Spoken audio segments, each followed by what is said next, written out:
ما کان محمد ابا احد من رجالکم، ما کان محمد نہیں ہے محمد صلی اللہ علیہ وسلم. اور یہاں رسول نہیں کہا، نبی نہیں کہا، کچھ اور نہیں، شخصی نام لیا آپ کا، ذاتی نام. ابا احد باپ کسی ایک کے، یعنی یہ جو تم کہتے ہو کہ وہ زید کے منہ بولے باپ ہیں، وہ باپ نہیں ہیں، کسی ایک کے بھی باپ نہیں ہیں. من رجالکم تمہارے مردوں میں سے، یعنی تبنی کے اعتبار سے. نسب میں تو آپ کے بیٹے تھے نا، ٹھیک ہے نا، طاہر، طیب، قاسم، ابراہیم. اگرچہ وہ مرد یعنی بالغ ہونے سے پہلے ہی فوت ہو گئے تھے، لیکن آپ کے بیٹے تو تھے. تو اس آیت کا یہ مطلب نہیں کہ آپ کا کوئی بیٹا پیدا ہی نہیں ہوا تھا، پیدا ہوئے تھے لیکن وہ بچپن میں ہی فوت ہو گئے. ہاں، بیٹی کا بیٹا بھی بیٹے کی طرح ہی ہوتا ہے. حضرت حسن تھے، حسین تھے رضی اللہ عنہما، تو وہ بھی بیٹے تھے. تو یہاں مراد کیا ہے بیٹے سے؟ منہ بولے بیٹے، یعنی کوئی بھی تم میں سے محمد صلی اللہ علیہ وسلم کا جس کی طرف تم اشارہ کر رہے ہو حضرت زید، وہ حقیقی بیٹے نہیں ہیں. نہیں ہے محمد صلی اللہ علیہ وسلم تم میں سے کسی ایک کے والد، من رجالکم تمہارے مردوں میں سے، ولیکن لیکن رسول اللہ، اللہ کے رسول ہیں، اللہ کی طرف سے بھیجے ہوئے ہیں. آپ ساری امت کے لیے بے منزلہ باپ کے ہیں، صرف حضرت زید کے نہیں. ایک نبی ہونے کی حیثیت سے، ایک معلم ہونے کی حیثیت سے آپ سب کے باپ ہیں، لیکن اس معنی میں نہیں، یعنی تبنیت کے اعتبار سے نہیں. وخاتم النبیین، اور خاتم النبیین ہیں. نبیین جمع ہے نبی کی، اور خاتم کا لفظ جو ہے یہ ختم سے نکلا ہے. ختمہ کا معنی ہوتا ہے مہر لگانا. قرآن سے دلیل لائیے کہ ختمہ کا یہ معنی ہے ختم اللہ علی قلوبہم، اللہ نے ان کے دلوں پہ مہر لگا دی. اور مہر بمانا سٹیمپ کے نہیں ہے، سیل کے ہے، کیونکہ مہر کے دو معنی ہوتے ہیں. ایک مہر ہوتی ہے سٹیمپ اور ایک ہوتی ہے سیل. سیل کس لیے ہوتی ہے کہ نہ کوئی اندر چیز جا سکتی اور نہ ہی باہر نکل سکتی. تو جب یہ کہا گیا ختم اللہ علی قلوبہم، تو یہاں سٹیمپ ہے یا سیل ہے؟ سیل ہے. خاتم النبیین نبیوں کی سیل ہے، یعنی نبیوں کی اب آمد کا سلسلہ ختم ہے، بند ہے. وکان اللہ، اور ہے اللہ، بکل شیء ہر چیز کو، علیمن خوب جاننے والا. اللہ کو ہر چیز کا پتہ ہے، اسے یہ معلوم ہے کہ اب اس کے بعد کسی اور نبی کی ضرورت باقی نہیں رہی، نہ کسی نبی کی اور نہ کسی رسول کی. ایک اشکال جس کا پیچھے میں جواب دے چکی ہوں، دوبارہ دہرا دیتی ہوں اور آئندہ پوچھوں گی آپ سے کہ رسول اور نبی میں کیا فرق ہے. اور یہاں نبیین کہا گیا تو کیا آپ نبی تھے یا رسول تھے؟ دونوں تھے. رسول صاحب شریعت ہوتا ہے اور نبی پچھلے رسول کی شریعت کو آگے بڑھاتا ہے. ہر رسول نبی ہوتا ہے اور ہر نبی رسول نہیں ہوتا. ایک بات یہ بھی یاد رکھیے کہ اگر رسول کا لفظ الگ سے آئے اور نبی کا لفظ الگ سے آئے تو پھر کیا ہوگا کہ رسول نبی بھی ہوگا، ٹھیک ہے. اور اسی طرح نبی کا لفظ اگر الگ آئے تو اس میں رسول بھی شامل ہو سکتا ہے، ٹھیک ہے. لیکن جب دونوں ساتھ آئیں گے تو پھر فرق ہوگا.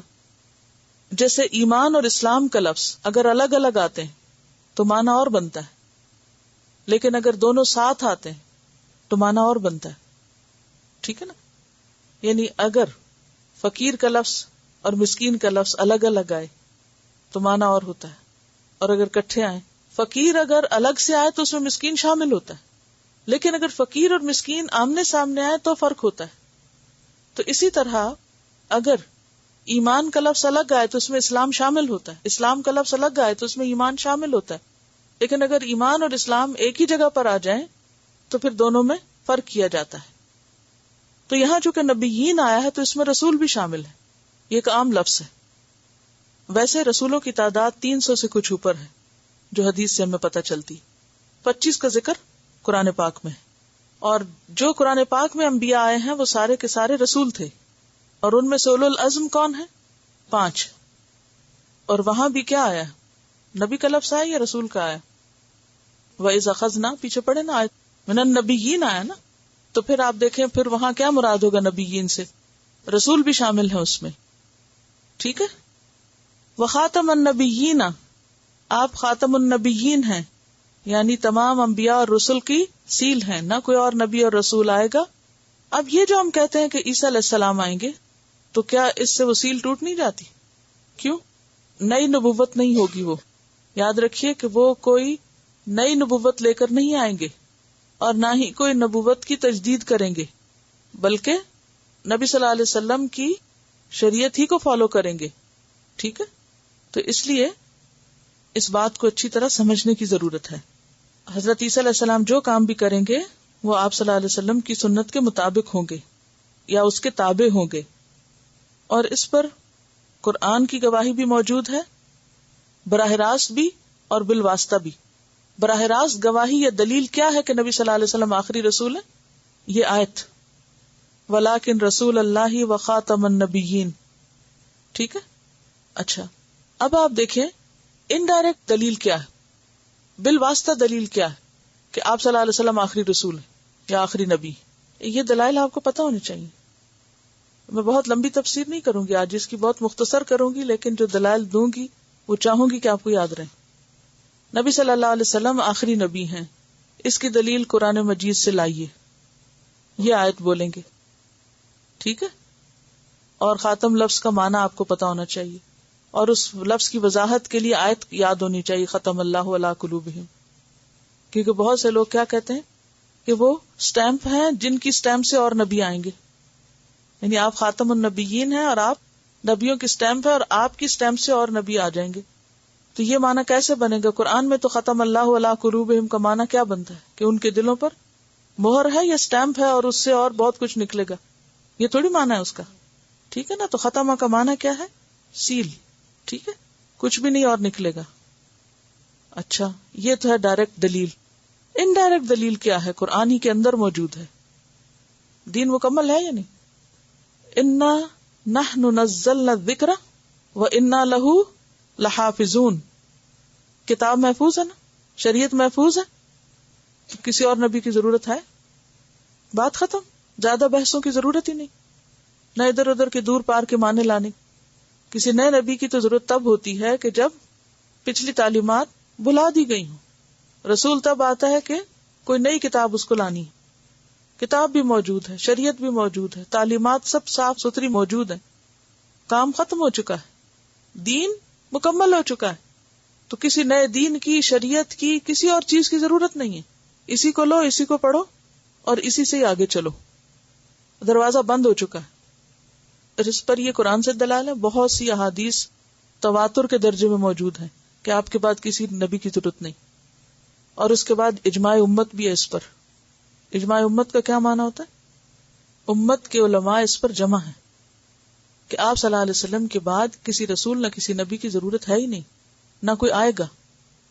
ان سب باتوں کے ہوتے ہوئے اگر لوگ قرآن پاک کی کچھ آیات کو مس انٹرپریٹ کر کے الجھانا چاہیں تو وہ دروازہ کہاں بند کر دینا چاہیے کہ دین مکمل ہے، ضرورت کیا ہے نئی چیزوں کی؟ یا تو اس آیت پر ایمان نہ لائیں. یہ دو آیتیں بہت واضح ہیں، بہت کافی ہیں اس مسئلے کو سمجھنے کے لیے، کافی ہیں. مزید بحثوں کی ضرورت ہی نہیں، کیونکہ اس کے پاس کوئی اور ذریعہ تھا ہی نہیں. اب تو گلوبل ولیج بن گئی دنیا، کمیونیکیشن کے ذرائع اتنے ہو گئے ہیں. کتاب محفوظ ہے، اس کتاب کو آپ جتنی زبانوں میں چاہیں ٹرانسلیٹ کر کے دنیا کے ہر گوشے میں پہنچ جائیں اور آپ وہاں جا کے ہدایت کا کام کر لیں. یعنی سورسز ہیں ہمارے پاس. نبی ذریعہ ہوتے ہیں سورسز کا، پیغام لانے کا، وہ تو پہلے موجود ہے. وَكَانَ اللَّهُ بِكُلِّ شَيْءٍ عَلِيمًا، اور ہے اللہ ہر چیز کو جاننے والا.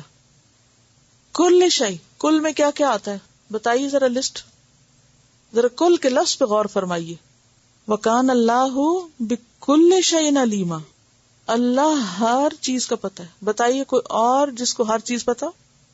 کوئی انسان، کوئی پارلیمنٹ، کوئی قانون، کوئی دنیا کا نظام، کوئی کمپیوٹر، کوئی سورس آف نالج، کوئی انسائکلوپیڈیا جس میں ہر چیز ہو ہے کہیں؟